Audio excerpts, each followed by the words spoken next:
सद्गुरु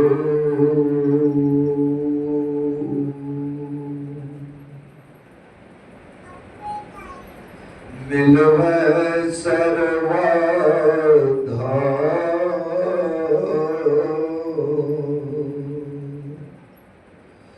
मंगलमय मंगल करना विनवो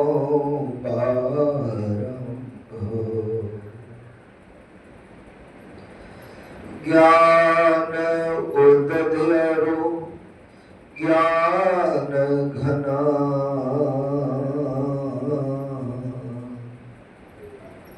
सद्गुरु शंकर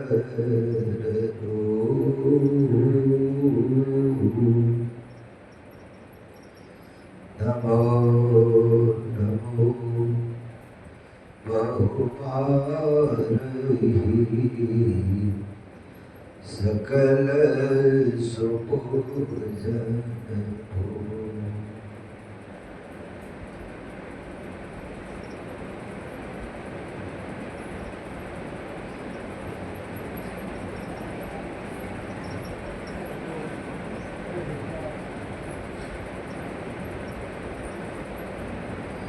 सत्संग प्रेमी सज्जनों, भक्तिमती माताओं बहनों, आज हम लोगों के लिए सबसे बड़ा पर्व, क्योंकि आज के दिन वो परमात्मा हम लोगों की भलाई के लिए मनुष्य का शरीर धारण किया और हम आप जैसे स्थिति में रहकर साधन किया और दिखाया कि ऐसे करो, और 100 वर्ष 101 वर्ष इस धरती पर इस काम के लिए रहा।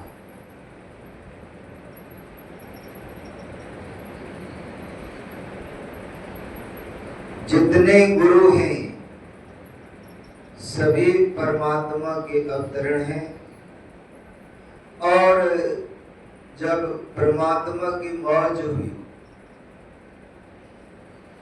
ये एको अहम बहुत श्याम, मैं एक कहूं बहुत हो जाऊं, तो जीवता का उदय हुआ, जीव बना, और जीव बनने के बाद 84 लाख योनियां हैं उसके रहने के लिए, घर है, शरीर है। उन शरीरों में हम भटकते रहे। गुरु महाराज प्रत्यक्ष अनुभव करने वाले, उन्होंने लिखा पदावली में, पशु पक्षी किरमी आदिक जोनिक में भर में हूँ बहुबार। पशु पक्षी किरमी आदिक जोनी में बहुत बार हम लोग भटके। और रामायण में है कि कबहू की करी करुणा नर देही, देत ईश बिनु हेतु स्नेही। कभी करुणा करके वह परमात्मा कबहू की करी करुणा नर देही, देत ईश बिनु, ईश्वर बिना हेतु का, बिना कारण का द्रवित होकर के, जैसे बहुत दुख में कोई हो और आपका कोई हित का नहीं है, वो आपसे कुछ कर्जा नहीं लिया है या आपको कुछ दिया नहीं, आपसे कोई मतलब नहीं, लेकिन कभी ऐसी स्थिति है कि उनकी दीनता को देख के, उनकी स्थिति को देख के आप द्रवित होकर कुछ दे देते हो। ऐसा होता है, जीवन में भी होता है।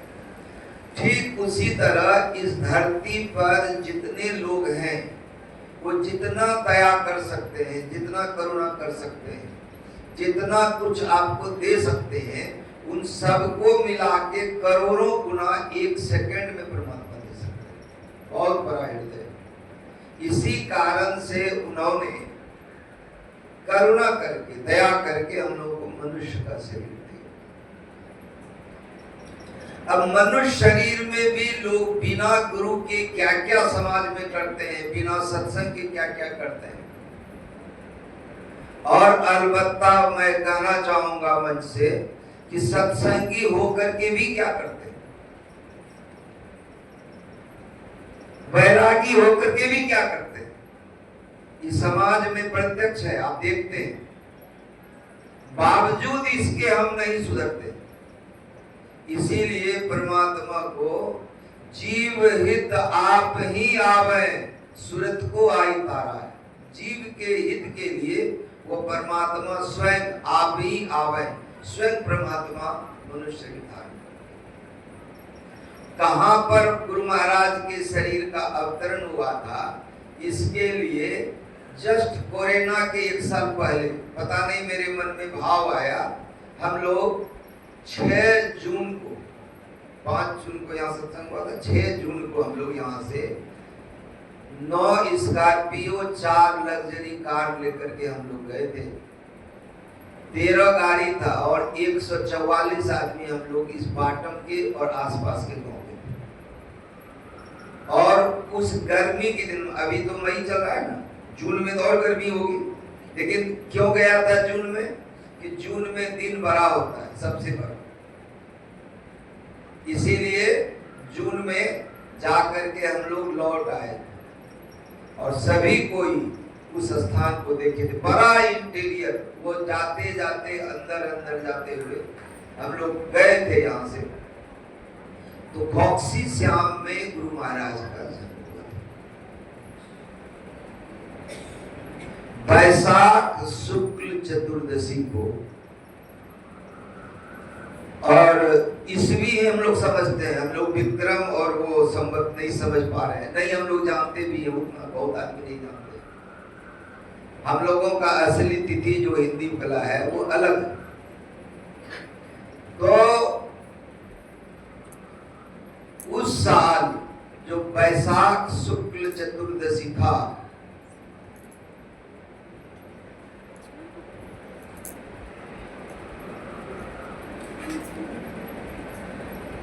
वैशाख शुक्ल चतुर्दशी उस बार 28 अप्रैल को हुआ। कौन सा?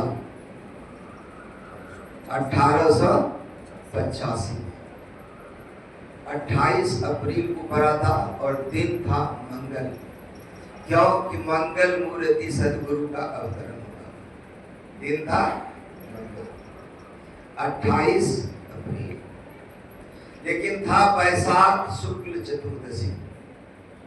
और ठीक वहीं आसपास में भगवान बुद्ध की जन्म स्थान भी है।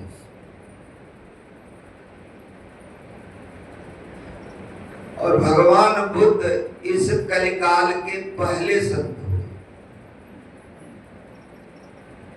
इसीलिए हम लोग संत स्तुति में क्या गाते हैं? धनी ऋषि संतन धन बुद्ध जी पहले, तब शंकराचार्य, शंकर 700 ईस्वी, उसके बाद रामानंद कबीर साहब के गुरु, शंकर रामानंद धन्य अघारी, तब तुलसी साहब, नानक साहब और कबीर साहब, फिर बाद में दादू सुंदर सूर सुपज परिक्रमबद्ध है। तो कलिकाल के पहले संत भगवान बुद्ध के जन्म के 1 दिन पहले, वैशाख शुक्ल चतुर्दशी,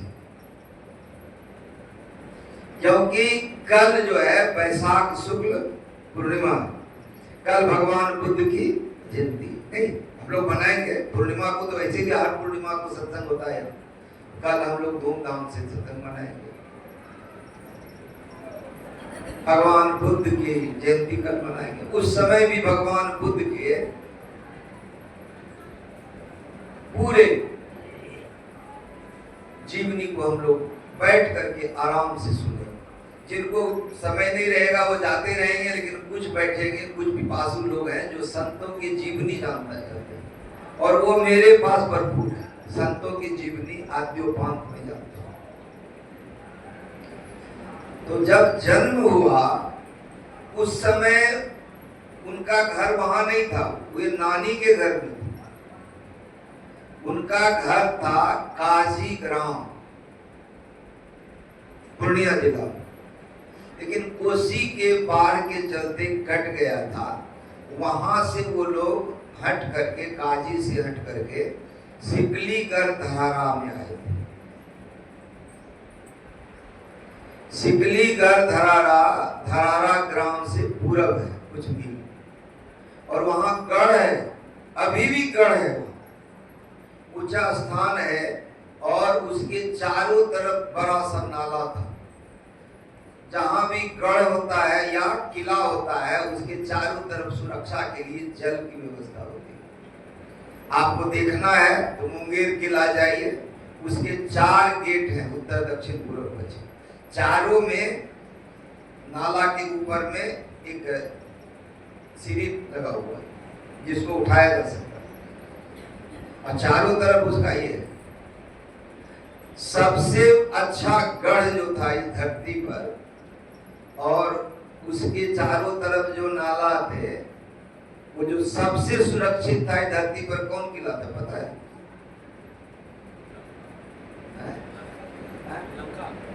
लंका सी कोट, समुद्र से खाई, तारावन के खबर न पाई। चारों तरफ अभी भी सिकलीगढ़ धरारा में चारों तरफ नाला, पानी नहीं है अभी, वो ये नहीं, लेकिन वहां पर पुराने जमाने का छोटा छोटा ईंट, जो कि विक्रमशिला में मिलता है, नालंदा में मिलता है, उस जमाने का ईंट रखा हुआ है, और लोग वो ईंट उखाड़ते हुए मिलेंगे वहां पर, जो ऐसे है एबंडेंट पड़ा हुआ है किला। और कभी कभी लोगों को सोने का सिक्का भी मिलता है।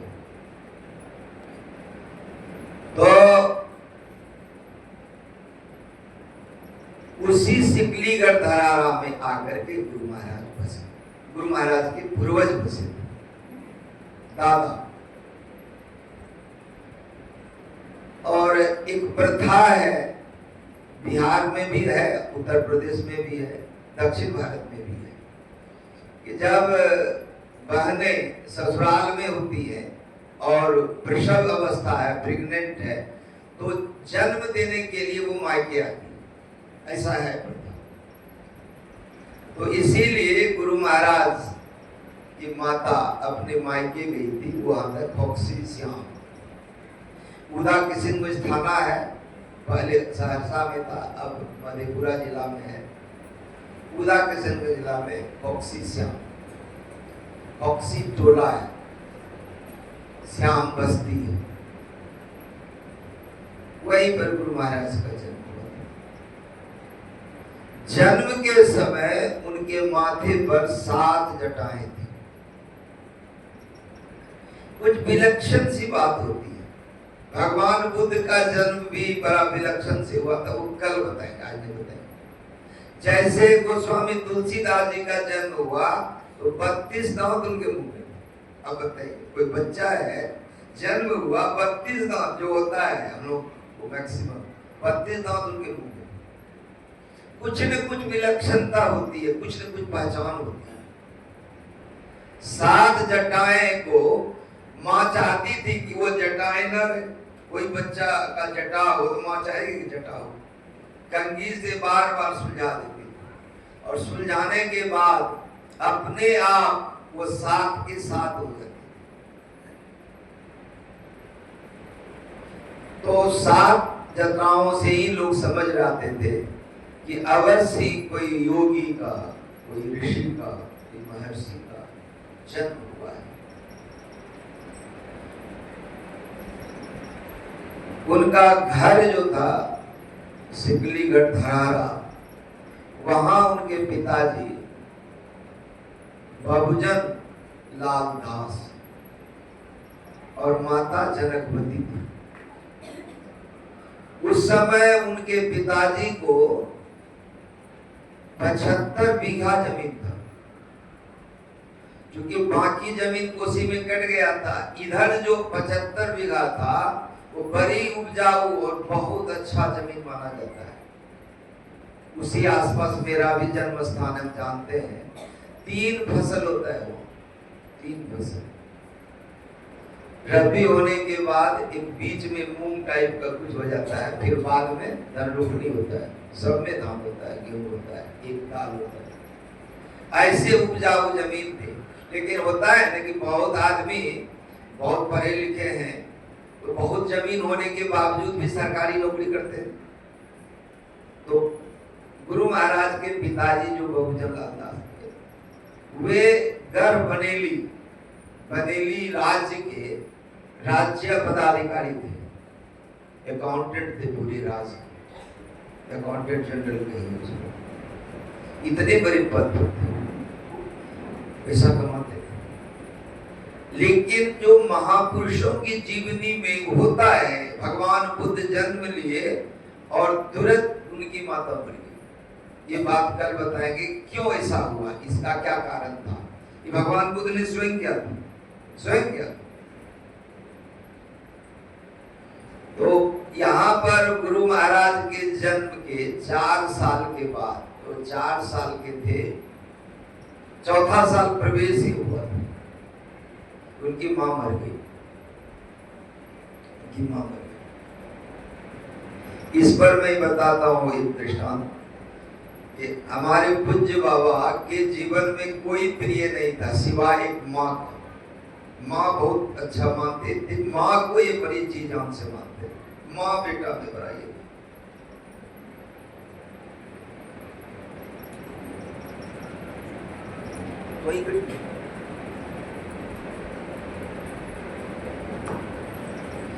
तो गुरु महाराज के यहाँ बाबा गए थे, गुरु महाराज के यहाँ बाबा गए, और गुरु महाराज उस समय मनिहारी में रहते। गुरु महाराज के पास इसलिए गए थे कि बड़ी व्यथित थे। बाबा की माँ जब मरी थी तो बाबा बड़ी, अब कोई नहीं रहा संसार में, यही बात समझिए। तो गुरु है, उन्हीं के पास गए, और जैसे गुरु महाराज को बाबा कहे कि मेरी माँ मर गई है, तो गुरु महाराज कहते हैं कि अच्छा हुआ जो तुम्हारा माँ मर गई।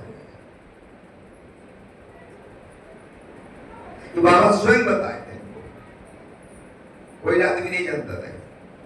बाबा ने लिखवाया है इस बात, उनकी जीवनी को मैंने लिखा। जैसे गुरु महाराज बोले अच्छा हुआ जो तुम्हारा माँ मर गया, बड़ी धक्का लगा गुरु महाराज बाबा को। बाबा बोलते हैं कि हमको बहुत चोट पहुंचा। उस समय और दुखी हो गए, इससे गुरु महाराज को कोई फर्क नहीं पड़ा।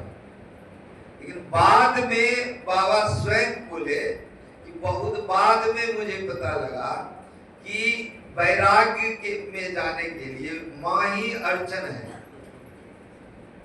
सब कोई छोड़ देगा, मां नहीं छोड़ेगा। और जो विधिवत संत मत में तो दीक्षा दिए और मन हुआ कोई बाबा जी गिरवा दे दिए तो हो गए। और मत में जाइए, दीक्षा लेने के बाद पहली भिक्षा मां से ही मांगा जाता है, ये नियम है। इसकी उदाहरण आप गोपी चंद वाले में जानते हैं कि गोपी चंद की मां ने भिक्षा में 4 बात कही थी। उधर नहीं जाऊंगा, आप सभी जानते हैं। उस तरह मां भी होना चाहिए। और आज भी जो उपनयन संस्कार होता है, उपनयन संस्कार में भिक्षाटन होता है पहले, और मां से भिक्षा लेनी पड़ती है। जहां उपनयन होता है उधर नहीं जाऊंगा, लेकिन मां की बात है कि मां 4 साल की उम्र में, लेकिन गुरु महाराज से 3 साल बड़ी एक बहन थी, उसका नाम था झूलन था, झूलन देवी नाम था। और उधर जो है ना, बड़ी बहन को दाई बोलते हैं, मैथिली में दाई ही बोलते हैं, हम लोग भी दाई ही बोलते हैं, दाई। तो बहन था, तो झूलन देवी झूलन दाई के नाम से जानी जाती है। बहुत दिन बाद उनका शरीर छूटा, जब गुरु महाराज बहुत वृद्ध हो गए तब उनका शरीर छूटा, और वही पालन पोषण किया। गुरु महाराज। तो उनके पिताजी बड़े लोग थे, गांव में ही उनकी पढ़ाई शुरू हुई और गांव के स्कूल में उस समय अलीगढ़ के एक शिक्षक थे, वे पढ़ाते थे। 5 क्लास तक गांव में पढ़े। उसके बाद उस समय हाई स्कूल जाना होता था। 11 साल की उम्र थी, 1896 की बात, 85 है, 96 में जिला स्कूल पूर्णिया गए पढ़ने के लिए। एंट्रेंस की पढ़ाई होती थी उस समय। आप एंट्रेंस को आजकल के जमाने में 12वीं समझिए, इंटर समझिए, उसमें पढ़ने के लिए गए। और उस जमाने में वो बड़ी बात होती थी हाई स्कूल में पढ़ना। अंग्रेजों के जमाने में, अंग्रेजों के जमाने में, ये तो अपना जब आजादी मिली तब ना अपने ढंग से पढ़ाई शुरू हुई। उस समय हिंदी की पढ़ाई नहीं होती थी, हिंदी बहुत बाद में बना है। गुरु महाराज जो पढ़ाई पढ़ते थे हाई स्कूल में, पहला सब्जेक्ट फारसी था, दूसरा उर्दू था, तीसरा अंग्रेजी। और वहीं पर एक पहचान वाले संबंधी के यहाँ रख दिया, फौजदार थे, क्योंकि वे राज कर्मचारी थे। तो वहीं पूर्णिया जिला स्कूल में पढ़ते थे। आध्यात्मिक संस्कार शुरू से था, इसलिए हालांकि उनके घर में मांस मछली चलता था। वे लोग शाक्त थे, शक्ति पूजा मतलब देवी पूजा, देवी पूजा मतलब बलि प्रथा, बलि प्रथा मतलब मांस मछली। एक बार गुरु महाराज, ये जो मैं बता रहा हूं, ये गुरु महाराज जो अपने से लिखाए हैं, उसको उस किताब का नाम है महर्षि में ही चरित। जैसे रामचरितमानस महर्षि में ही चरित, उनको लिखने वाले हैं सत्यदेव साहब। उस समय टीचर थे, मास्टर थे, लेकिन पीएचडी की हुई और गुरु महाराज के अनन्य भक्त। वैसे गुरु महाराज की जीवनी को संत बाबा, अभेदानंद, ये सब लिखे थे महर्षि में ही के अभिनंदन करते। लेकिन उनको गुरु महाराज बुलाए, किनको? सत्यदेव साहब। सत्यदेव साहब को बुलाए कब? ये बात है 1983 के अंत में। क्या हो कि गुरु महाराज उसके बाद 84-85 ही रहे, 86 में शरीर छोड़ दिए। तो 83-84 में बुलाए। उस समय तो पूरा जीवन गुरु महाराज का हो गया। और 1970 से कुप्पा घाट के व्यवस्थापक कौन थे? साई स्वामी जी महाराज, महर्षि साई स्वामी जी महाराज, वे व्यवस्थापक। जैसे सत्यदेव साहब को बुलाए तो गुरु महाराज साईं बाबा को बुला के कहे कि एक कमरा जो मालदा वाले का है, ठीक गुरु महाराज के निवास के सामने ऊपर, उसका एक कमरा आप इनको दे दीजिए। और गुरु महाराज बोले कि अलग से इनके लिए आधा किलो दूध की व्यवस्था आप कर दें। क्यों? उनको बुलाए सम्मान से, सम्मान से। और वे गुरु महाराज लिखाते थे, जो कह देते थे ये लिख लेते थे। जो आज कहे और लिखे उसको कल सुबह जो है पाठ करके ये सुनाते थे। और उस सुनने में साईं बाबा भी शामिल होते थे, सुनते थे। अब सुनने के बाद फिर लिखाना होता था प्राण, फिर रात में लिखते थे, फिर सुबह सुनाते थे। जिस दिन अंतिम हुआ उस दिन गुरु महाराज साईं बाबा को कहते हैं, हुआ ना? कहाँ हुजूर हो गए। बड़ी मौज में लिखाए थे गुरु महाराज। उसी ग्रंथ से मैं करता हूं। वहां पर गुरु महाराज जो पूर्णिया जिला स्कूल में पढ़ते थे, उनको एक कमरा दिया गया था अलग से, उसी में वो रहते थे, उनको भोजन मिलता था, पढ़ते थे। उस कमरे में एक मोटा कील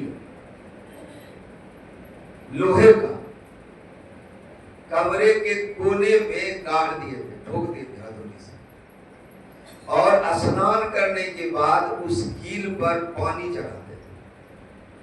अर्घ चढ़ाते हैं ना हम लोग, तो उसको भोला बाबा मानते थे, शिव जी। शिवलिंग पर जल चढ़ाते हैं ना, वो कमरे में वो उस कील को शिवलिंग मान करके चढ़ाते हैं। गुरु महाराज, गुरु महाराज चढ़ाते है, नहीं सब नया हुआ। कील पर पानी चढ़ाते थे, उनको शिव जी मान करके, शिव जी मान। और उस समय जो राजकाज की भाषा थी, वो भाषा कैथी था। आज भी बहुत जगह मुंशी कैथी भाषा में जमीन जगह का काम करते हैं, कैथी भाषा।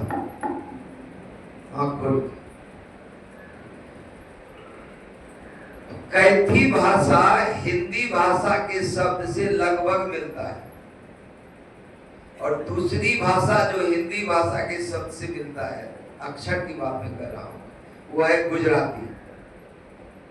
लगभग हिंदी से मिलता है। हिंदी बहुत बाद में बना है, मूल है संस्कृत। ये जो संदूक वाली बात आपने सुना, तो रामायण का पाठ, रामचरितमानस का पाठ उत्तर बिहार में प्राय हर घर में आज भी होता है, आज भी होता है। और इस बात को गुरु महाराज अंतिम तक निभाया। गुरु महाराज के यहाँ 2 से 3 ध्यान होता था गुफा में, 3 से 4, चाहे भगीरथ बाबा हो या संजीवी बाबा होते थे या रामलगन बाबा होते थे, नहीं तो हरिनंदन बाबा, यही पाठ करते थे। क्योंकि मैं 78 से 86 तक गुफा में रहा, 1978 से 1986 तक। वो गुरु महाराज 86 में शहीद हो गए, तब मैं यहाँ आया था 86। तो गुरु महाराज एकदम लीन होकर के रामचरितमानस सुनते थे, सुनते सुनते अंतर्मुख हो जाते। जब अंतर्मुख हो जाते थे, अब फिर बहिर्मुख होते थे, शरीर में आते थे, तब भगीरथ बाबा को पूछते थे कि भले, तब भगीरथ बाबा उनके कान में, मैंने घुटना पर खड़ा होके कान के पास जा करके उनको बताते थे, ये प्रसंग पढ़े, पाठ पढ़े। जबकि कई बार गुरु महाराज पढ़े होंगे रामचरितमानस, और रामचरितमानस का सार सब्जेक्ट 1940 में लिखे, बावजूद इनके उतनी गहराई से सुनते थे। क्या मतलब हुआ? जीवन मुक्त ब्रह्म चरित सुने तजी ध्यान। चरित सुनते हैं, ये जो अभी आप चरित सुन रहे हैं गुरु महाराज का, ये मामूली नहीं है। ये चरित जो का संस्कार आपके आत्मा पर बैठेगा ना, हृदय पर बैठेगा, ये आपको मुक्ति की दशा में ले जाके छोड़ेगा। मुक्त पुरुष की जीवन चरित सुन रहे हैं, मामूली बात नहीं। जो गुरु महाराज के पिताजी रामचरितमानस पढ़ते थे, तो वो एकदम ढर ढर आंसू से, लोर से रोते थे। और मैं जब 5-6 साल का था, तो मेरे नाना जी रामायण पढ़ के रोते थे, कई घंटे तक रोते रहते थे, रोज पढ़ते थे। और प्रसाद चढ़ाते थे, रामायण पाठ के बाद मिलता था, इसलिए हम लोग छोटा बच्चा 4-5 क्लास साल से हम बैठते थे, सुनते थे। तो रामायण पढ़ के जो भाव में होते हैं, जो भक्ति में होते हैं, जो प्रेम में होते हैं, महापुरुषों से प्रेम होना बड़ी कठिन बात है। संसार के लोगों से प्रेम होना बड़ी साधारण बात है, क्योंकि वो आपके दर्जे का है, अपने दर्जे से ऊपर का। जैसे आप अभी चपरासी हैं और चाहेंगे क्या कि कलेक्टर के आसपास बैठ करके सब काम करे, नहीं हो सकता है, क्योंकि वह दर्जे का है। अभी आपके आचरण, आपकी आत्मा की शुद्धिकरण, आपके रहन सहन में जो पवित्रता है वो महापुरुषों के जीवन की बराबरी का नहीं, कहीं नहीं है। और इसीलिए आप साधारण आदमी का मानस ध्यान कीजिए, हो जाएगा, पक्का हो जाएगा। जिसके साथ आप उठते बैठते उसका मानस ध्यान कीजिए, तुरंत हो जाएगा, करके देखिए। लेकिन गुरु महाराज का मानस ध्यान बड़ी मुश्किल है। क्यों? कि आपके आचरण की शुद्धता उस पवित्रता तक जानी चाहिए, तब होगा, तब होगा। जब गुरु महाराज के पिताजी ऑफिस चले जाते थे, वो राजबरेली में काम करते थे, तब ये संदूक, पता नहीं इधर होता है नहीं, वो लकड़ी का बड़ी वो बना के संदूक लोग घर में रखते थे। हाँ, बहुत बड़ा होता था, चौकी फट जाएगा उसके अंदर, हाँ बड़ा होता था। उसी का गेट खोल करके वो निकालते थे, पढ़ते थे। कैथी भाषा वो जानते थे, थोड़ा बहुत हिंदी नहीं जानते थे, मिला मिला के पढ़ते। आज पिताजी ने जो पढ़ा वही सुना हुआ है, वही पन्ना निकाल के पढ़ता था, तब पढ़ लेता था, क्योंकि वो गौर से सुनते थे कि क्या बोल रहे पिताजी, और वही चीज वो पढ़ते थे तो पढ़ने में आ जाता था और उसको समझते थे। रामायण से प्रेम। जब वो पढ़ रहे थे जिला स्कूल में तो कई घटनाएं हैं, अभी उधर नहीं जाऊंगा क्योंकि कुछ कुछ मुख्य मुख्य बात लेके चलूंगा, तब तो 2.5 घंटा में कुछ होगा। तो जिला स्कूल में जब पढ़ते थे तो एक दिन उन्होंने बकरा को कटते हुए देखा। जैसे हम लोग जाते हैं रास्ते में तो कोई कसाई ने काट देता है, कुछ बकरे को कटते हुए देखा। जैसे कटते हुए देखा वे व्यथित हो और रास्ता में चलते चलते डग जाते। तब उनके एक दोस्त थे, उनके बारे में फिर डिटेल नहीं कहूंगा, उनका एक दोस्त थे, उनका नाम भी है और उधर छोड़िए। उनके दोस्त ने कहा कि अरे रामानुद्रा, आज क्या बात है, तुम एकदम टक रहे हो, तबीयत खराब है क्या? कहा नहीं, ऐसा ही सब बात है। तब उन्होंने कहा कि देख, तुमको मैं एक बात बताता हूँ, राम रक्षा स्तोत्र बताता हूँ, अब तुरंत तुम इसको पढ़ो, अभी तुम्हारा तबीयत ठीक हो जाएगा। राम रक्षा स्तोत्र पढ़ाए तो गुरु महाराज राम रक्षा स्तोत्र पढ़ने लगे, तुरंत ठीक हो गया। चलिए, तो वहां जिला स्कूल में जो एडमिशन हुआ था वो 8वें क्लास में एडमिशन हुआ, और 8वां पास करके किस क्लास में जाते थे? 9वां नहीं, लेकिन वो उल्टा था, 8वां पास करके 7वां में जाते थे, 7वां पास करके 6ठे में, 6ठा पास करके 5वें में। और क्लास 1 जब होता था, फर्स्ट क्लास बोलते थे उसको, वो एंट्रेंस का फाइनल होता था, 12वीं का फाइनल होता था। उस जमाने में एंट्रेंस पास करना बहुत बड़ी बात, वो सीधे इंग्लैंड जाता था उसके बाद पढ़ने। तो जब वे क्लास 3 में थे, क्लास 3 मतलब समझिए कि 9वां 10वां, जब वे क्लास 3 में थे तब वहां पर जहां रहते थे उसी जगह एक दरियापंथी साधु आए, स्वामी रामानंद जी महाराज। उनका असली नाम था विष्णु चंद भगत, और वे कारागोला के उत्तर में जोतराम राय ग्राम के थे।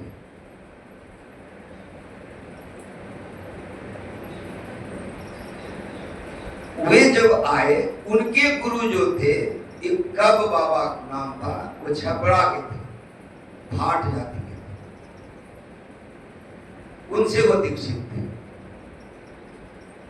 वे जब आए तो इनका एक स्वाभाविक साधु से लगाव था, उन्हीं से दीक्षा ले ली।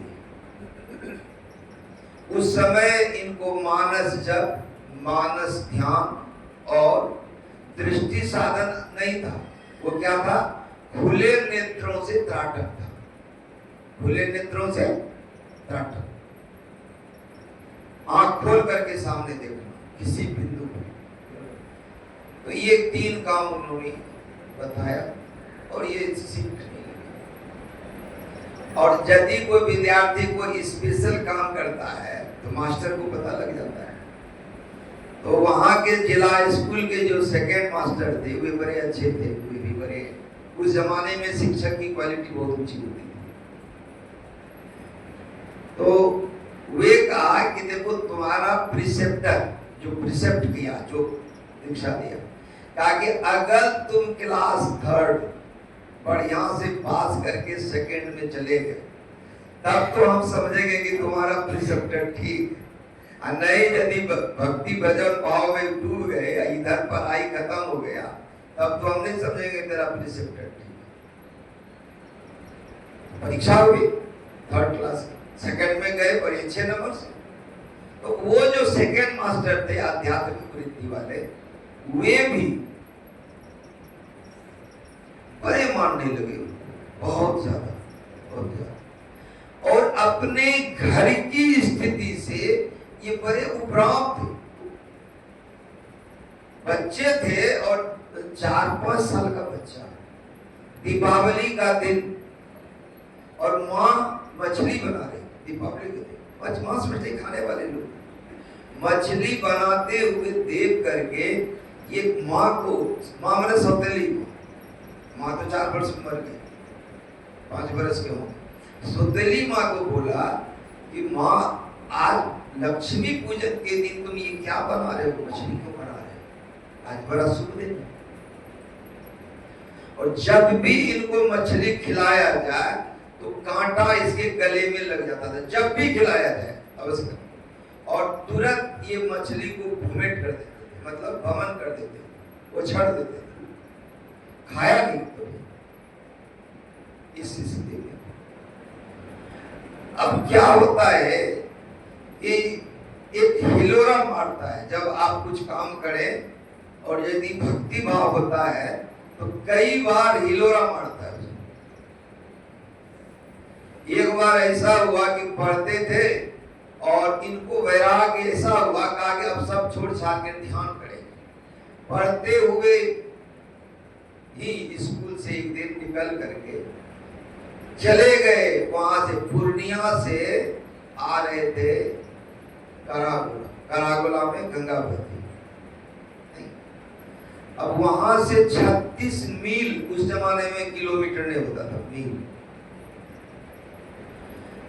आजादी के बाद किलोमीटर हुआ, जब अमेरिका से हम लोग संबंध बनाए। अंग्रेज लोग मील बोलते थे। अब 5 मील में 8 किलोमीटर होता है ड्योरा। तो 36 मील दूर है, कहां से, पूर्णिया। क्योंकि मैं पूर्णिया का हूं तो जानता हूं उस स्थान को। उस जमाने में सीधा दक्षिण एक रोड निकली हुई, आज भी वो रोड है। आज भी करागोला, किसी को यदि हम लोग के यहाँ गंगा लाभ होता है तो करागोला ही आता है हम लोगों के यहाँ से, गाड़ी पर लाते। तो वो सीधा रास्ता है, अब दोनों तरफ घनघोर जंगल। एक दिन दोपहर में इसी तरह से निकल गए, तब वहीं बैठ करके गंगा किनारे या जंगल में कहीं बैठ के ध्यान करेंगे। कुछ बाबा भी निकल के चले जाते थे यहाँ से, पहाड़ तल्ले में, दूर दूर भी। तो जैसे वो निकले, जा रहे थे दोपहर में, बहुत दूर के तक निकल गए। अचानक क्या होता है, इनके मन में आता है कि बाकी तो ठीक है, सौतेली माँ है वो समझ जाएगी, पिताजी भी समझ जाएंगे, सारी बात ठीक है, लेकिन जो हमको पाली पोसी है, झूलंदा है, वो उस समय विधवा हो गई थी और मायके में ही रहती, सब दिन मायके में रही। शादी के बाद विधवा हो गई, पति मर गया। उनके बारे में स्मरण हो गया कि अगर मेरे बैरागी होने के बाद मेरी बहन को पता चलेगा तो वो दिक्कत है, वो जिंदा नहीं रह पाएगी। उन्हीं के मोह में, उन्हीं की माया में वो लौट आए।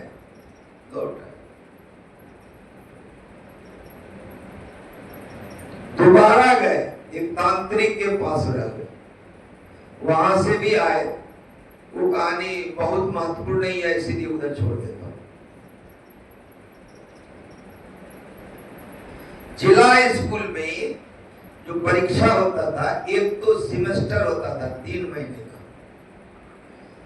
हर 3 महीने में परीक्षा होता था, और एक छमाही परीक्षा होता था, और एक वार्षिक परीक्षा होता था, एनुअल हाफ ईयर में और सेमेस्टर। तो वो ये बात है जुलाई 1904 ईस्वी, 3 जुलाई 1904 से जिला स्कूल पूर्णिया में हाफ ईयरली परीक्षा शुरू हुई। इंट्रेंस का फाइनल, अब ये परीक्षा पास करके फाइनल परीक्षा होगा उस साल में, छमाही हो रहा है, 6 महीने के बाद और फाइनल परीक्षा होगा नहीं। तो 3 जुलाई से परीक्षा शुरू हुई। 3 जुलाई को फारसी का पेपर था, फारसी का परीक्षा दे दिया बढ़िया से, और 4 जुलाई को अंग्रेजी का परीक्षा।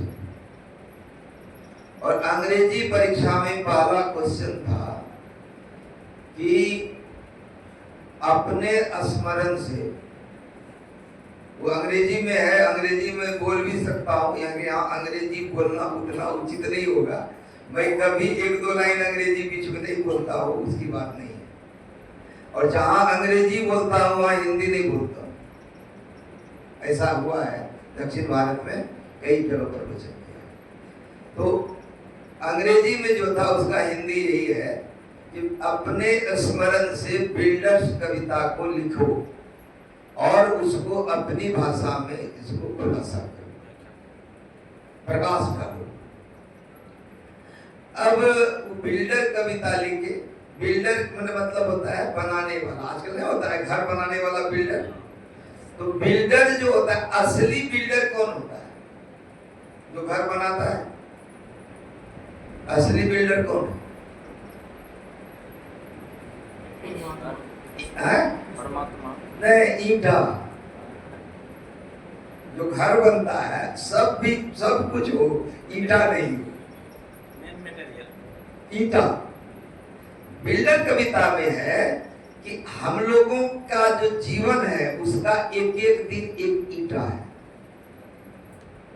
सुकर्म या कुकर्म रूपी ईंटा से अपने भगवत भजन स्वरूपी भवन को बनाने के लिए आपका एक एक दिन का एक ईंटा अच्छा लगा, 1 नंबर का लगा कि 3 नंबर का लगा, एकदम भसभसिया लग गया, आप समझ रहे हैं? यही बिल्डर कविता है। और ये कविता सीधा लगाता है कि अपने दिन प्रतिदिन का कार्य को, और जो आदमी ध्यान करता है वो रोता क्यों है? आप ये बात बताइए। जो भी ध्यान करेगा, अगर उनका ध्यान लगेगा तो वो रोएगा, अगर नहीं रोता है तो उसका ध्यान नहीं बना। और वो कभी भी जब रोएगा तो दूसरा नहीं देख पाए तब रोएगा, दिखा के नहीं रोएगा।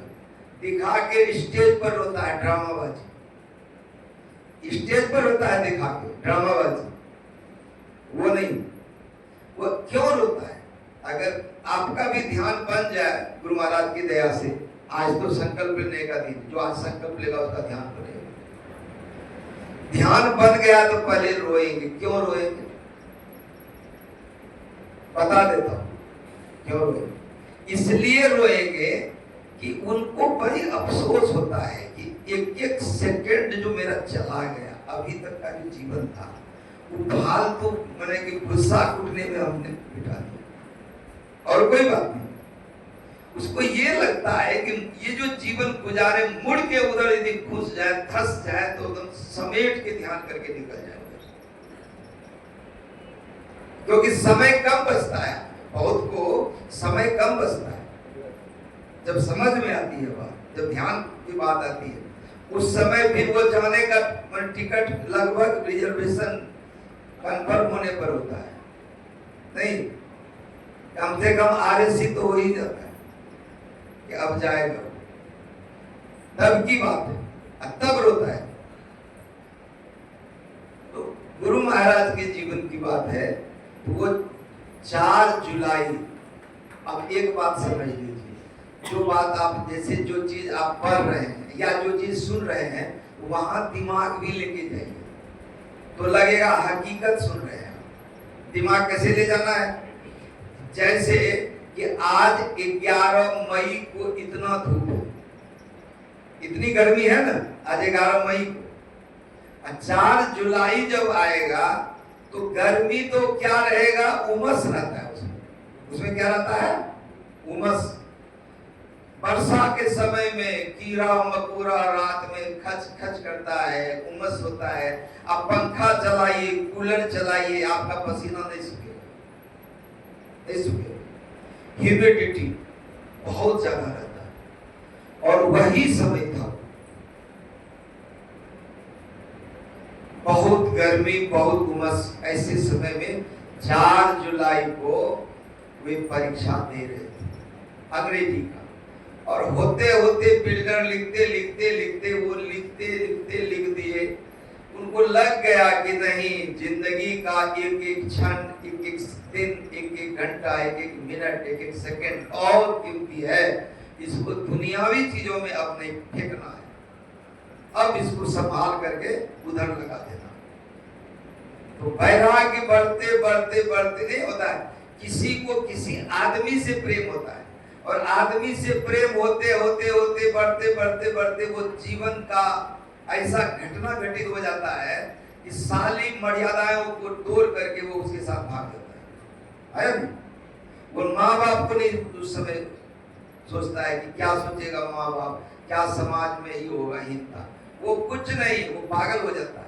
और जो परमात्मा से प्रेम करता है, जो इंसान को प्रेम करता है, उसकी ये हालत है। इंसान को बनाने वाले का हृदय कितना बड़ा होगा।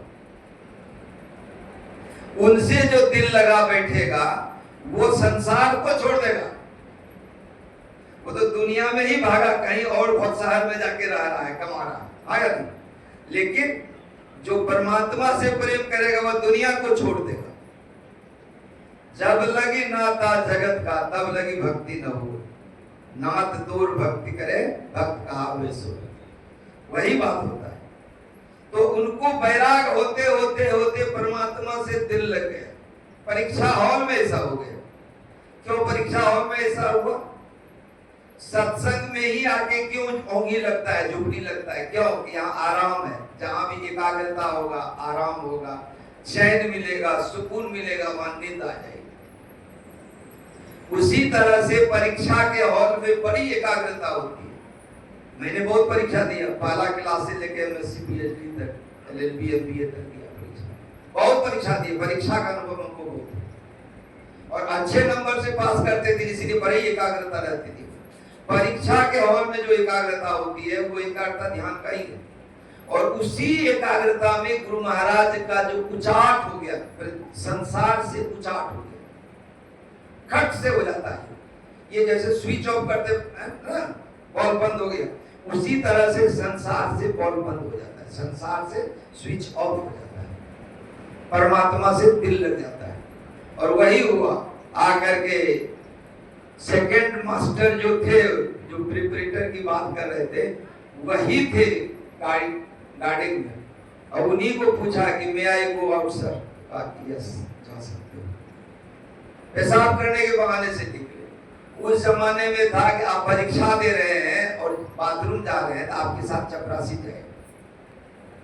लेकिन गुरु महाराज की थाती इतनी थी, बहुत तरह से थाती थी, ये इतने अच्छे थे कि सभी लड़का इनको प्यार करते थे। क्यों? अपने स्कूल के फुटबॉल टीम के कैप्टन थे। बड़ी बात होती है ये नहीं कि खाली पढ़ते थे, बैरागी होते थे, बड़ा इस तरह अपने स्कूल के फुटबॉल टीम के कैप्टन थे। तो बच्चे भी मानते थे, शिक्षक भी मानते थे। और ये जो दीक्षा ले लिए थे, इस पर भी बहुत बड़ी बात है कि ये दीक्षित हैं, ये ध्यान करते हैं। उस जमाने की बात है, अंग्रेजों के जमाने की। जो गो आउट कहा वो चल दिया।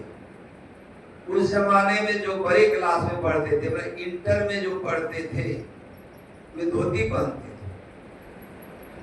हाँ, भैया लोग उस समय धोती पहनते थे बड़ी क्लास में, तो धोती पहने हुए थे, कुर्ता पहने हुए थे।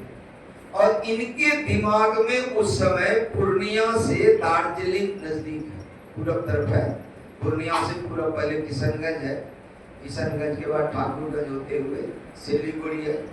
सिलीगुड़ी तक हम लोग जो दार्जिलिंग यहाँ से जाएंगे न्यू जलपाईगुड़ी या सिलीगुड़ी जाएंगे, वहां से रोड से जाते हैं। तो गुरु महाराज के मन में हो गया कि हम अब निकले, अब यहाँ से संसार से कोई मतलब नहीं।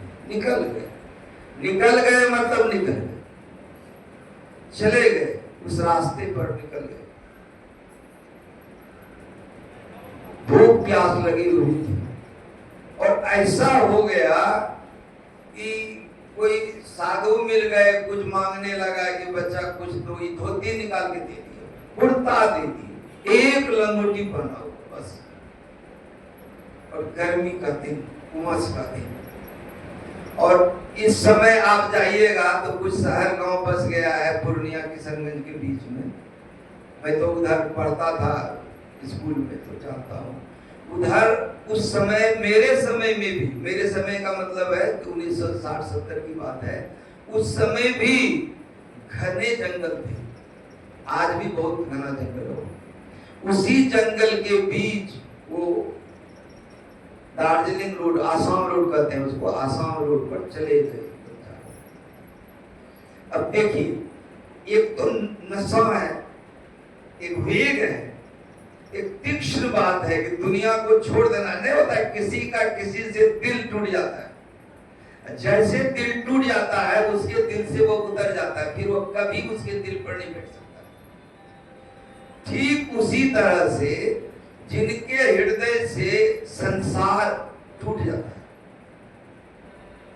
जिनके हृदय से संसार टूट जाता है, संसार से वो उचट जाता है, फिर उनके जहन में, उनके दिल में, उसके दिमाग में, दिल दिमाग और मन मस्तिष्क में कभी संसार का रंग नहीं चढ़ता, नहीं चढ़ता, चढ़ भी नहीं सकता। अब वो विक्षिप्त दशा में जा रहे हैं। कितना भी है तो 12वीं क्लास पढ़ने वाला नहीं, आजकल देखते हैं इंटर का पढ़ने वाला लड़का, युवक, तो जब दिन में तो जा रहे हैं, कोई बात नहीं है। आ गई रात, बरसात के समय की रात, उमस की रात, और घनघोर जंगल, बाघ भालू रहता है, तो किसी को भी एक डर आएगा ना उस समय। सूर्य में तो जा रहे हैं, अब सोचा कि इस रास्ते पर कोई मिल जाए, किसी तरह सहारा, मैंने रात तो टिकना होगा कहीं ना, रात तो टिकना होगा। और रात्रि से भय स्वाभाविक है, सबको होता है, भय स्वाभाविक है। तो उसी भयभीत आक्रांत स्थिति में उन्होंने देखा कि एक बैलगाड़ी वाला बैलगाड़ी हाँकते हुए आ रहा है, लेकिन उधर नहीं जा रहा, जिधर ही जा रहे, इधर से ये जा रहे हैं, बैलगाड़ी वाला उधर से आ रहा। तो मरता क्या नहीं करता। अब ये समझने लगे कि रात तो टिका ले कहीं पर, तो बैलगाड़ी वाले को कहा कि आप अपने साथ हमको ले लीजिए, आप जहां जाएंगे, जिस गांव में जाएंगे, ठहरेंगे तो हम वहां रुक जाएंगे रात में। बैलगाड़ी वाला देखा कि कौन पागल छागल है, नहीं, अंगूठी पिना हुआ एक जवान लड़का है 12वीं क्लास में। वो कहा कि बैलगाड़ी बोला कि कोई आफत आ जाएगा, इसको ले जाना, पागल छागल को कौन ले जाएगा, यही समझा लो। तो जितना जोर से वो गाड़ी हाँक रहा था, उससे 2-4 छड़की और दिया बैल को, ये दौड़ा दिया गाड़ी को, दौड़ा दिया गाड़ी को। गाड़ी दौड़ा दिया तब तो अब इसको एक झटका लगा। जैसे आप दुनिया का भरोसा कीजिए और आपका भरोसा टूट जाएगा, एक झटका लगता है। तुरंत इनको एक झटका लगा कि अरे मैंने दुनिया को छोड़ दिया है परमात्मा के भरोसे, उसी परमात्मा के भरोसे रात कट जाएगी। अब किसी को कुछ नहीं करना है, किसी को कुछ नहीं करना है। वो रात में भी चलते चले गए, रोड पर चलते चले गए। दार्जिलिंग जाना था, वहां पर किसी महात्मा के साथ बैठ के ध्यान करता था। दार्जिलिंग में आज भी आप, मैं गया हूं, कई बार दार्जिलिंग गया हूं, तो आप दार्जिलिंग में जाइए तो वहां पर बौद्धिस्ट मॉनेस्ट्री बहुत है। वहां पर बहुत मॉनेस्ट्री है। मॉनेस्ट्री का मतलब होता है जहां मॉन्क रहता है। मॉन्क मतलब सन्यासी। सन्यासियों के वहां पर समूह है। वहां बहुत बहुत बड़े बड़े मॉनेस्ट्री है। वहां सन्यासी लोग रहते हैं, गृहस्थ नहीं जाता है वहां। और सन्यासियों के भोजन की व्यवस्था होती है। सन्यासी लोग सिर्फ ध्यान करते हैं। और वे लोग प्राय तिब्बत से आते हैं, उधर से। उन लोगों को जानते हैं, एक मॉनेस्ट्री में मैंने देखा, उन लोग कभी जीवन में आईना नहीं देखा है। उन लोगों को सीधा कहता था कि नो योर स्पिरिट, तुम अपनी आत्मा को जानो। ये शरीर जो देख रहे हो ये तुम्हारा नहीं है। ये सन्यासियों का हो। जिस शरीर को तुम देख रहे हो ये तुम्हारा नहीं है, इस पर आसक्त मत हो जाओ। अपनी आत्मा के सोचो, अपनी आत्मा की बात करो, मॉनेस्ट्री की बात। दार्जिलिंग का नाम था, दार्जिलिंग जा रहे थे। अब जब रात हो गया, घनघोर रात हो गया, बरसात का समय, उमस का समय, उस समय भादों का अंधेरा जो है सबसे अधिक होता है। धर्माष्टमी को कृष्ण भगवान आए थे, जो उस अंधेरा का फायदा लेकर के जेल से निकल गए, नहीं चले गए वहां गोकुल। ये उस समय जब जाते जाते रात में एक डिबिया समझते हैं ना आप लोग, रोशनी के लिए चिराग, एक छोटा सा चिराग जलता हुआ देखा। तो देखा कि दूर में गुमटी है, एक दो छोटा छोटा दुकान होता है, नहीं होता है दुकान बंद करने के लिए छोटा सा एक रोशनी जला हुआ है। अब दूर में देखा दुकान है, तो बोला चलो यहाँ आदमी तो रहता है नहीं।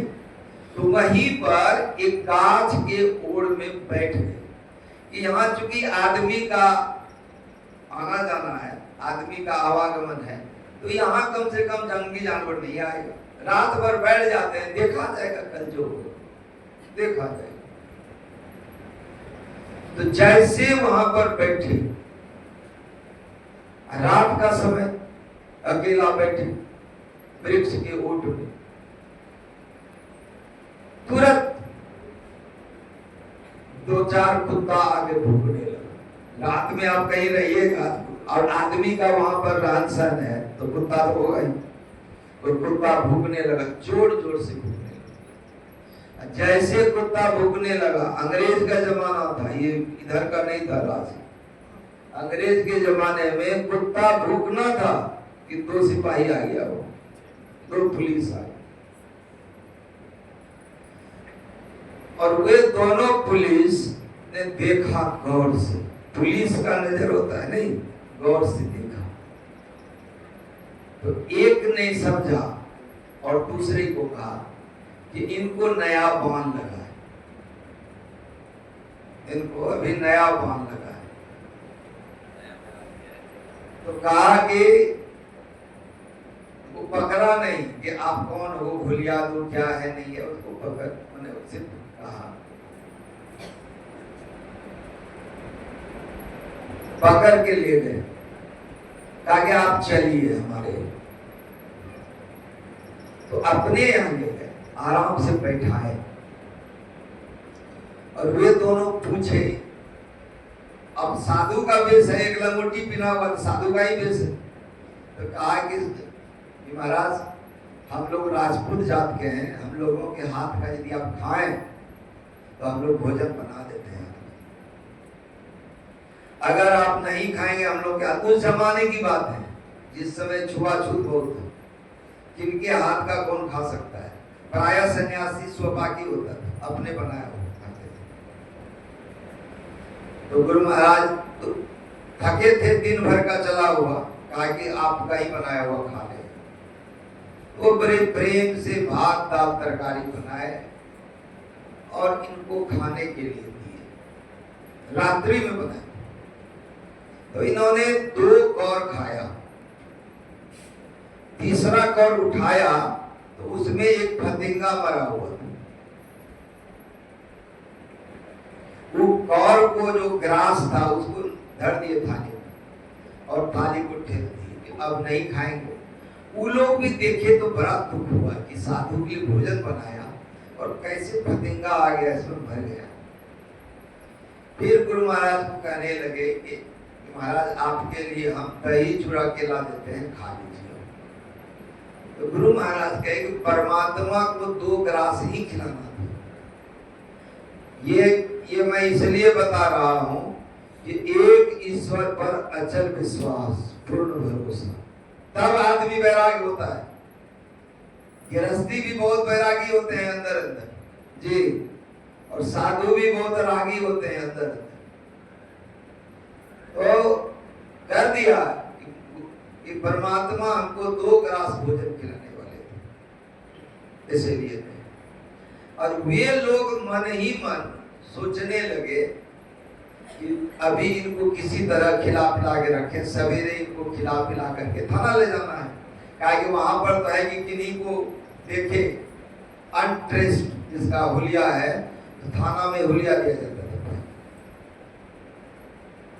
तो गुरु महाराज भी समझ गए, रात्रि विश्राम किए और वो दोनों सिपाही सोए हुए ही थे कि ब्रह्म मुहूर्त में निकल के चल दिए, भोरे भोर उठ के चल दिए और उसी रोड पर चलने लगे। उस समय रात में 2 एक और खाए, सुबह सुबह खा के स्कूल गए होंगे, नहीं भूख तो बहुत थी। बहुत दूर जब गए तब एक कुआं छोटा सा था और कुआं पर बाल्टी उघैन के साथ बंधा हुआ। दोपहर का समय, उस समय दोनों चीज है, भूख और प्यास। पहले प्यास बुझ जाए तो भूख कम लगती। तो इन्होंने पहले उस कुआं का पानी, ठंडा ही होता है गर्मी, बाल्टी लेकर के कुआं का पानी से नहाना चाहिए। अब नहाएंगे तो एक ही लंगोटी और कुछ है नहीं, तो पहनेंगे क्या? देखिए बुद्धि जब कुछ होता है ना, परमात्मा मदद कैसे करते हैं। कल भगवान बुद्ध के जीवन का भी हम लोग सुनेंगे इसी तरह का। तो जब इन्होंने देखा कि लंगोटी, तब ये एक मोटा वृक्ष के आड़ में गए और लंगोटी अपना खोल करके देखे तो बहुत चौड़ा चौड़ा लंगोटी थे। तो 2 लंगोटी में 2 लंगोटी बांधते हैं, एक कमर में एक फंसा के बांधते हैं। 2 लंगोटी को आधा आधा फाड़ के 4 कर दिए। जो 2 टुकड़ा हुआ तो वो तो पहन लिए, इधर आके उस 2 टुकड़ा को पानी में साफ करके खींच करके सूखने दिए और उस कुआं के पानी से बहुत तृप्त होकर के स्नान किए। बहुत थोड़ी शांति मिली। अब नहा के आप तैयार होइए तो नहाने के बाद ही भूख लगता है, नहीं? और उसी भूख की अवस्था में वो चले जा रहे। तो एक आम का वृक्ष था, उस समय जुलाई में तो आम रहता है ना, बीजू आम। तो एक आम टपक के गिरा है,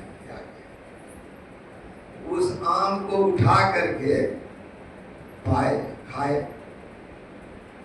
अब एक उतनी बड़ी भूख में जब एक आम हो तो उससे भूख और बढ़ जाता है, नहीं? भूख बढ़ गई और ये जाने लगे। जाते जाते अब संध्या होने वाली है तो देखिए कि एक जगह डाक बंगलो है। डाक बंगलो में ठहरते हैं, कोई अधिकारी आकर के। उसी डाक बंगलो में देखा कि थोड़ी चहल पहल है, कुछ लोग हैं यहाँ पर। तो क्या होता है, डूबते को तिनके का सहारा, उनको कहीं कोई नहीं है, कोई आसरा चाहिए रुकने के लिए। वहां के चपरासी को जाके ये पूछे कि यहाँ कौन ठहरे हुए हैं। कहा गया कि रोड के बड़े ठेकेदार हैं, वही यहाँ ठहरे हुए हैं। रोड के ठेकेदार बड़े अब लोग होते हैं, जैसे 4 लेन बन रहा है, इसको बनाने वाला कितना आदमी होगा, बड़ा आदमी होगा, वही ठहरे हुए। तब इन्होंने कहा कि आप उनसे पूछिए कि मैं यहाँ रात्रि में बरामदे पर रुकना चाहता हूँ, तो रुकूं या नहीं थोड़ा देर।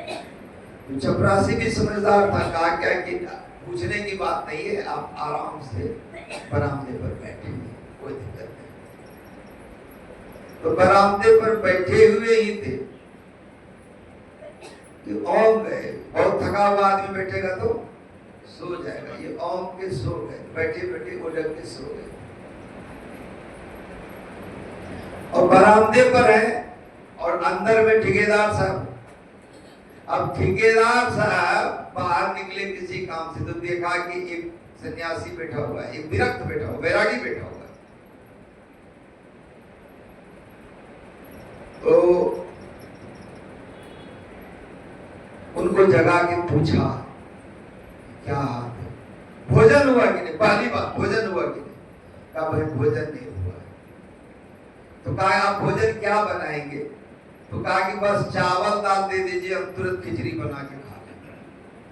उनको इंतजाम दिया, चावल दाल दिया, तुरंत खिचड़ी बनाए, भोजन खा के तृप्त हो। और वहां से जाने वाले तो वे ठेकेदार साहब ने कहा कि आप विरक्त हैं, अकेले हैं, जा रहे हैं, इधर के जंगल में बाघ भालू है, इसके डर से जो लोग गांव में रहते हैं वो अपने अपने दरवाजे को अच्छे से बंद करके रहते हैं। आप कहीं बाहर रुकेंगे तो सुविधा नहीं होगा, शाम होने वाला है, तो आप ऐसा करें कि रात्रि भर यहाँ विश्राम करें आराम से, और कल आपको जहाँ जाना है जाइएगा।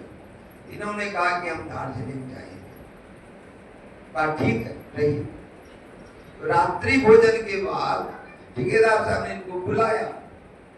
होता आदमी को बहुत ये होता है कि वैरागी है, विरक्त है, बात करे। जब बातचीत किया तब वो निकला कि ठेकेदार साहब भी दरियापंथी ही है।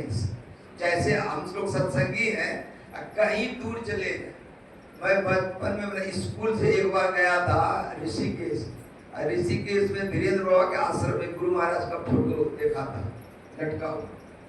इतनी खुशी हुई थी हमको पहली बार, ये अपना घर है।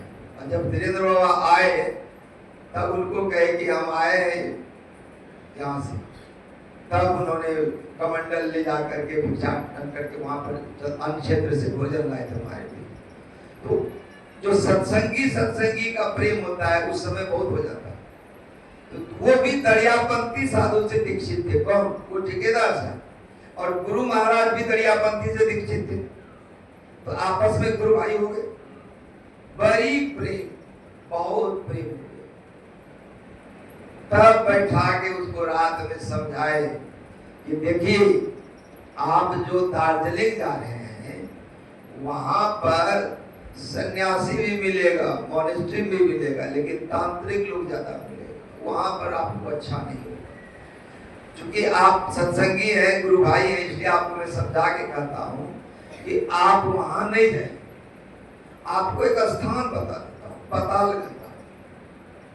वहां कीचक को भीम ने मारा था और भीम ने पैर ऐसा वहां मारा कि जमीन से पातालगंगा प्रकट हुई है। उस पातालगंगा के चारों तरफ बहुत साधु रहते हैं। जिस साधु से आपको मन करेगी नहीं से यहीं बैठ के ध्यान करेंगे, तो वह साधु यदि आपको रखना चाहे तो वहीं रहिए। बोला वहां जाने के लिए, बोला मैं सब इंतजाम कर देता हूँ। वहां जाने के लिए आप सीधे दार्जिलिंग तरफ नहीं जाइए, इधर जाइए ठाकुरगंज। ठाकुरगंज में हमारे गुरु भाई एक हैं और बहुत प्रेमी है, मेरे मित्र हैं, आप सिपाही हैं। आप जाइए उनको पूछिएगा, वो हेड कांस्टेबल थे, मुंशी थे उस थाना। उनको आप कहिएगा कि हमको फलाना ठेकेदार साहब भेजे, तो वहां आप रुकिएगा। वहां से वे लोग इंतजाम कर देंगे पातालगंगा जाने का, और पातालगंगा जब आप चले जाइएगा तब आपको साधु मिलेगा। अब देखिए गुरु से दीक्षित हैं, सत्संगी है, लेकिन पूरा संसार छोड़ के चल रहे हैं। बचपन की बात है, जवानी की बात। बिचारिए क्या स्थिति थी गुरु महाराज। हम लोगों को हल्के में दीक्षा मिल गया है, इसलिए बड़ा सस्ता लगता है। वैल्यू नहीं देते दीक्षा, ध्यान का वैल्यू नहीं देते, संसार का वैल्यू देते हैं कि संसार न बिगड़ जाए। ध्यान बिगड़ रहा है, इसका वैल्यू नहीं। अब जब गुरु महाराज को बता दिए ठाकुरगंज, तो वहां से ठाकुरगंज नजदीक है, उत्तर तरफ ठाकुर, ये ठाकुरगंज चले गए। शॉर्ट करके बता रहा हूं, ठाकुरगंज में एक कांस्टेबल को, एक सिपाही को कहा कि हमको मुंशी जी से मिलना है। तो कहा मुंशी जी तो अभी दोपहर में भोजन करके विश्राम कर रहे हैं अपने घर में। बोला जी उनके घर तक हमको ले चलिए। तो घर में ले गए, तो वो तो अंदर में विश्राम कर रहे थे, तो बाहर से उस समय कांस्टेबल भी, कोई कांस्टेबल का हेड मुंशी जो था, हेड कांस्टेबल, वो भी कोई कम नहीं होता था, अफसर होता था। तो बाहर से ही सिपाही ने कहा कि मुंशी जी एक साधु आए आपसे मिलने। तो अंदरे से गेट लगले है, कहते हैं कोई साधु फाधु से हमको कोई मतलब नहीं, जाओ उनको जाने को। जब गुरु महाराज सुने तो कहे आपको मतलब नहीं है, लेकिन आपके मित्र जो रोड के ठेकेदार साहब हैं वे भेजे हमको, उनका नाम सुनते ही, जो बहुत अच्छा मित्र, उनका रेफरेंस बहुत काम करता है, उनका सुनते ही वो घर से बाहर हो गए। बड़ी अच्छे से बैठा है, भोजन कराए और वहां रखने लगे। अच्छा से भोजन किए। दूसरा दिन उनको ले गए थानेदार के सामने, दरोगा के सामने। अब दरोगा उसको पूछ रहे हैं कि आप इस वेश में हैं, कहाँ घर? उस जमाने में बड़ा ये था, डाक व्यवस्था उस जमाने में बहुत तंदुरुस्त। तो गुरु महाराज को दरोगा जी वहां पर, ठाकुरगंज थाने की बात है, ठाकुरगंज थाना में, ठाकुरगंज जानते हो, विपिन यहाँ रहे हैं किशनगंज बगल में ठाकुरगंज। तो ठाकुरगंज थाना में गुरु महाराज को पूछते हैं, कौन कौन? दरोगा जी, कि आपका इस तरह से है, अंग्रेज का जमाना है 1904, सब कुछ पूछ रहे हैं। अब इनको दरोगा जी पूछ रहे हैं। अब उधर थाना के सामने एक बिल्डिंग था, उस बिल्डिंग पर एक आदमी था, उनका नाम था उदित नारायण। तो उदित नारायण सिंह नाम था। तो वो जिला स्कूल में इनके साथ पढ़ते थे। किनके साथ? देखिए संजोग क्या होता है, अगर आपको कुछ होना होगा तो संजोग कैसे बनता है। जिला स्कूल में क्लास 4th तक इनके साथ पढ़े, 8वां से 4था। और घर की अवस्था के कारण, उस समय पढ़ाई बड़ी महंगी थी, घर की अवस्था के कारण वो छोड़ दी। उसमें भी जॉब मिलती थी। तो वो उदित सिंह जो है वो देखने लगा, ये तो आदमी देखा हुआ लग रहा है, उसका धराम है सब। वो धीरे धीरे नीचे उतर के थाना में उसके पास चले गए। और दरोगा जी देख रहे हैं कि ये लड़का सामने से उतर के इनके पास तक आया है, कोई बात है। तो वो तो ट्रेस नहीं कर पा रहा। तब उनकी आवाज सुनते सुनते सुनते सुनते उदित सिंह ने कहा कि अरे तुम रामानुग्रह जी? कहा। तब सारी बात बताया वो उदित सिंह। और दरोगा जी इनको खिला पिला के वहां रखने लगे, कई दिन रखे। और इनके पिताजी को इनका हुलिया के साथ एक चिट्ठी लिखा, कि साथी था, दोस्त था, पिताजी का भी पता जानता था, पता दे करके दिया। तो चिट्ठी लिखा और उनके पिताजी उस जमाने में प्लेग हो गया था, गांव का गांव लोग मर जाता था। और उनका पिताजी भी इतना बीमार थे कि खड़े नहीं हो पाते। वो बहुत कोशिश किया कि हम ठाकुरगंज जाकर के अपने बेटा से मिले,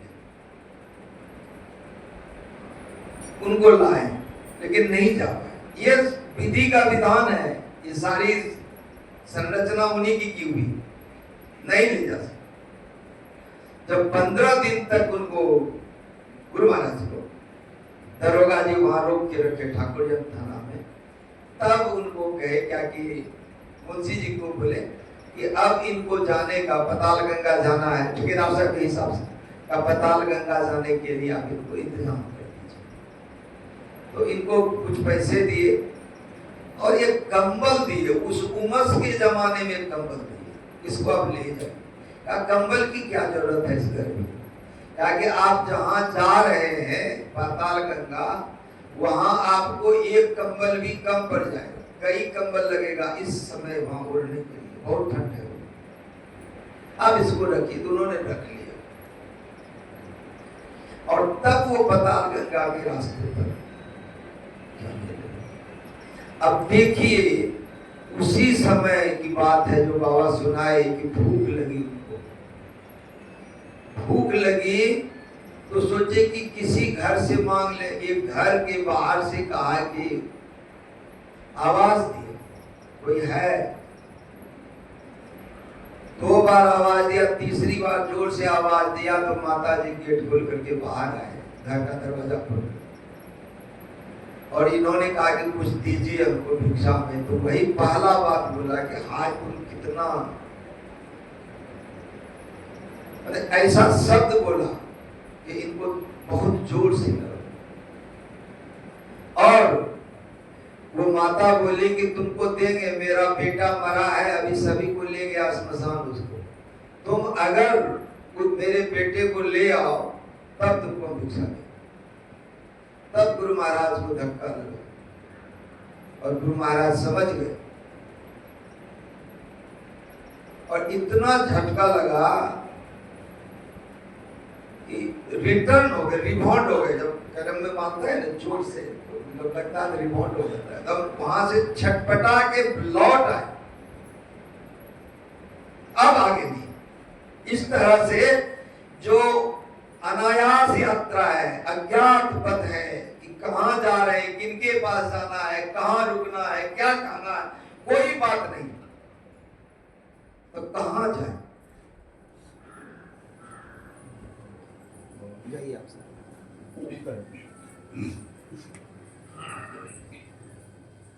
अज्ञात रास्ता में चले, तब उन्होंने वहां से लौटने का सोच लिया कि अब कुछ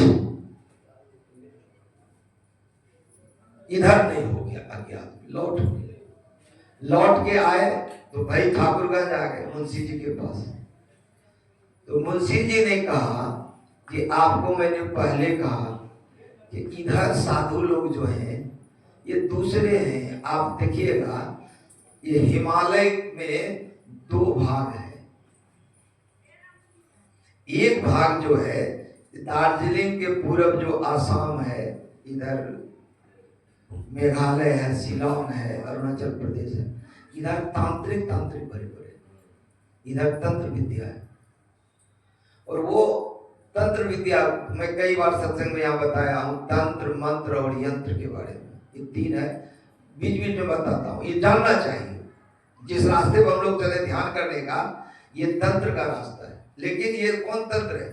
ज्ञान संकीर्णी तंत्र, समझ गए ना? ये ज्ञान से भरा हुआ है और वामपंथी नहीं है, कौल का पालिक नहीं है, अघोर नहीं है। ये कौन है? ये दक्षिण पंथी तंत्र है। और इसी में मंत्र होता है। इस तंत्र में जो मंत्र है बीज मंत्र दिया जाता है, और उस तंत्र का मंत्र अलग होता है, हिंग क्लिंग रिंग नहीं। और इधर का मंत्र आप लोग सब जानते हैं जो दीक्षित। जब वो लौट के आए तब वो जो हेड कांस्टेबल मुंशी जी थे कहा कि एक काम कीजिए, आपको अयोध्या जाने का इंतजाम हम कर देते हैं। अयोध्या में बहुत मठ मंदिर है, बहुत साधु है, बहुत अखाड़े हैं, आपको जैसा जो साधु पसंद होगा रहिएगा। ठीक कहा। देखिए संयोग की बात है कि यहाँ के दरोगा साहब का ट्रांसफर हो गया। कहाँ ट्रांसफर हुआ है? किशनगंज।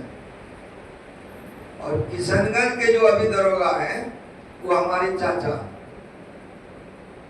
उनको मैं एक चिट्ठी लिख देता हूँ, वो किशनगंज से आपको टिकट कटा देंगे अयोध्या तक रखेंगे। और चूंकि दरोगा जी का सब सामान जाएगा, तो उस जमाने में ट्रैक्टर और पिकअप नहीं था, वो बैलगाड़ी से जाना, और उस बैलगाड़ी को रात में एक दिन रुकना तक नहीं। तो कहा ठीक है, आप बैलगाड़ी पर बैठ जाइएगा, सामान भी जाएगा और आप चले जाइएगा आराम से। कहाँ पर? किशनगंज। बैलगाड़ी अयोध्या जाएगा, बैलगाड़ी पर बैठ के कहाँ आए? किशनगंज। किशनगंज में चूंकि उनके भतीजा जो हेड कांस्टेबल थे, उन्होंने पत्र लिखा था, उसके रेफरेंस से उनको बड़ी इज्जत से रखे किशनगंज के दरोगा जी, और उनका बेटा से उनको बड़ी प्रेम हो गया। कुछ दिन रखने के बाद में कहा कि ठीक है, आपका टिकट कटा देते हैं। कहाँ का? अयोध्या का। उस जमाने में टिकट कैसा होता था? हाल तक भी हुआ था ऐसा था ना, 2 अंगुल चौड़ा छोटा सा ऊंट का टिकट होता था, नहीं? और उस टिकट को पंच करता। तो जैसे टिकट लेने गए अयोध्या का, तो कहा कि यहाँ पर छपरा तक का टिकट है आज, और छपरा में आप आगे का टिकट ले लीजिए, तो चले जाइए। तो कहा ठीक है, छपरा तक का टिकट ले लिया, और छपरा से अयोध्या का जो टिकट होता है वो पैसा दे दिया उनको कि आप ट्रेन पर चढ़िएगा, छपरा उतरिएगा, फिर छपरा से अयोध्या का टिकट लेकर के दूसरी ट्रेन पर बैठ के चले जाएंगे। कहा ठीक। तो छपरा में उतरे, और उनकी दशा तो विरक्त वाली थी, कहीं कुछ नहीं था पास में। अब इनके मन में हुआ कि हमारे गुरु महाराज का गुरुधाम तो यही है छपरा के पास में, नहीं? उस स्थान का नाम था रिविलगंज। क्या नाम था? रिविलगंज। छपरा से एक स्टेशन आगे था। तो वहां उतर करके उन्होंने आगे नहीं जा करके वो कब बाबा का जो आश्रम था, कुटिया थी, कहां पर? रिविलगंज में। तो एक स्टेशन का टिकट कटाया रिविलगंज, और रिविलगंज पहुंचे तो पूछ करके कब बाबा का कुटिया को चले गए। अब कब बाबा के कुटिया के सामने भूखे प्यासे एकदम त्रस्त खटखटाया। जैसे वहां गए तो सुनसान सी कुटिया थी, उनको लगा कि पता नहीं यहाँ कोई होगा कि नहीं होगा, लेकिन जैसे गए कुटिया अंदर से बंद थी। उनको समझ में आ गया कि कुटिया में कोई है, क्योंकि कुटिया अंदर से बंद है। अब जैसे खटखटाए, अंदर से जो निकले, दोनों एक दूसरे को देख के विस्मित हो गए। ये वही थे स्वामी रामानंद जी महाराज, जिन्होंने कि उनको दरियापंथ में दीक्षा दिया, ज्योतिराम राय। जैसे वे देखे, कहे कि तुम किस दशा में हो, किस दशा में हो? तुरंत उन्होंने धोती दिया, कुटिया में से स्नान कराया, धोती पहनवाया, फिर भोजन करवाया, और कहा कि तुम इधर उधर मत भटको, अब चलो मेरे साथ। उनका गांव था जो ज्योतिराम राय, करागोला के पास में। ज्योतिराम राय में भी अपने गांव में घर से अलग एक कुटिया थी, उसमें वे रहते थे और ध्यान भजन करते थे। तो कहा कि चलो तुम मेरी कुटिया में, और वहां पर रहना मेरे साथ, मेरी सेवा। इन्होंने कहा कि ठीक है, कहीं भटकने से अच्छा दीक्षा ले ही लिए हैं, बैठ के ध्यान करेंगे। वहां कुछ दिन रह करके फिर चले आए ज्योतिराम राय के करागोला के पास। देखिए, जो सत्संग का समय है, 2:30 बजे वाला सत्संग जो होता है वो 4 बजे खत्म होता है, नहीं प्राय। उसके बाद भजमन और आरती होता है। तो 2:30 बजे से सत्संग हुआ है, डॉट 2:30 बजे से हुआ है। कहा कि हमारे सेक्रेटरी महोदय ने कहा था कि बाबा आप जानिए कितने बजे शुरू कीजिएगा, समय हम 2:30 बजे दिए, डॉट 2:30 बजे किए। और 4 बजे सत्संग का प्रवचन खत्म होना चाहिए। और अभी जो है 4:30 बज गया है और हम लोगों के मैथिली भाषा में है कि अभी चूड़ा में पानी भरा है, अभी दही नहीं आया, चिल्ली आएगा तब। आप लोग यदि चाहें तो आधा घंटा में कुछ और बताए। वैसे देखिए हरि अनंत हरि कथा अनंत, मैं यहाँ सब दिन रहता हूँ। इसको अभी जो होता है, जो महीना होता है ना, तो अभी ये महीना गुरु महाराज की जयंती मनाया जाएगा, तो हर इतवार को गुरु महाराज के सत्संग सुनाएंगे, पूरा करें। जो रेगुलर आएंगे वो इस बात को समझ पाएंगे, पूरा करें। और भगवान बुद्ध की भी जयंती कल है, तो कल भी कुछ बताएंगे, बहुत कुछ बताएंगे जब आप शांति से बैठे।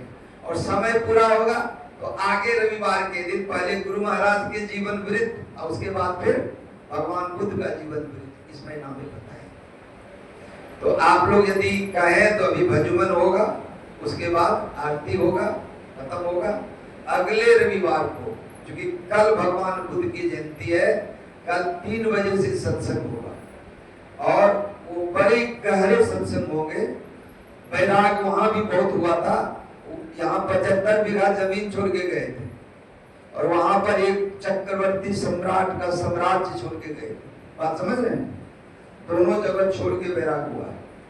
कल का सत्संग में भी बहुत दम होगा, आप आइए, कल सुनाएंगे। आज अभी भजमन और आरती होकर के होगा। समय की मर्यादा है, क्योंकि आज भी हम सुनने लगे पूरा, मान लेते 6 बजे तक सत्संग करें तो 6:30 बजे का ध्यान गया। अगर सत्संग के चलते एक दिन का ध्यान चला गया तो समझिए कि हानि हो गई।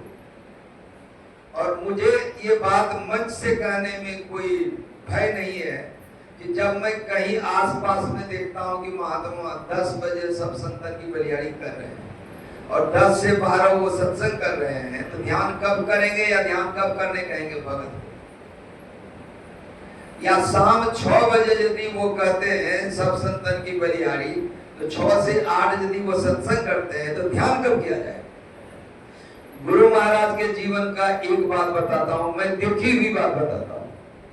गुरु महाराज बैलगाड़ी बजाते थे, बाद में वो पटेल जी थे, उनकी फैक्ट्री थी बराड़ी में, वो बड़े अच्छे लोग थे, तो वो उन्होंने गाड़ी खरीद के दिया था गुरु महाराज को, एम्बेसडर गाड़ी। फिर सामान उमान रखने में दिक्कत होने लगा, तब उस गाड़ी के पीछे वाला भाग को कटवा करके लंबाई बढ़ा करके तब उसमें सामान रखने का जुगाड़ किया।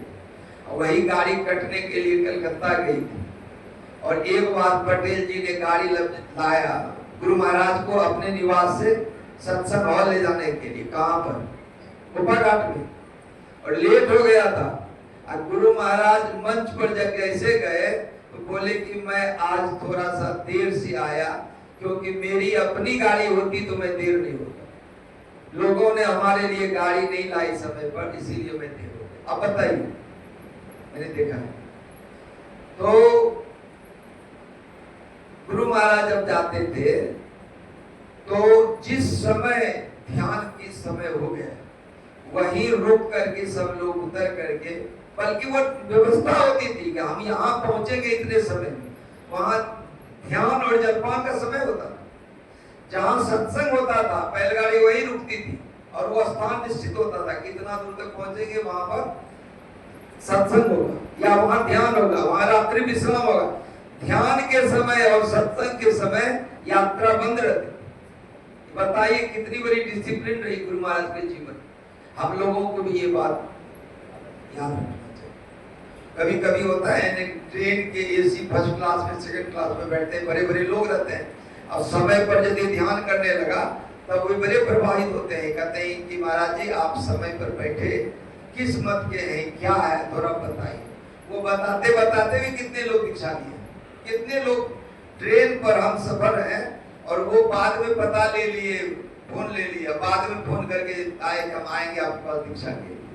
इसीलिए अपने जीवन में यदि आप अनुशासन प्रिय हैं, डिसिप्लिन है, तो आपके आसपास के लोग आपसे बहुत खुश रहेंगे और आपकी जीवन भी खुशहाली से रहेगा। इन्हीं शब्दों के साथ आज गुरु महाराज की जयंती के अवसर पर गुरु महाराज के चरणों में अपने जीवन को समर्पित तो बहुत पहले किया है, फिर इस संकल्प को दोहराते हुए अपने तरफ से, आप लोगों की तरफ से बहुत बहुत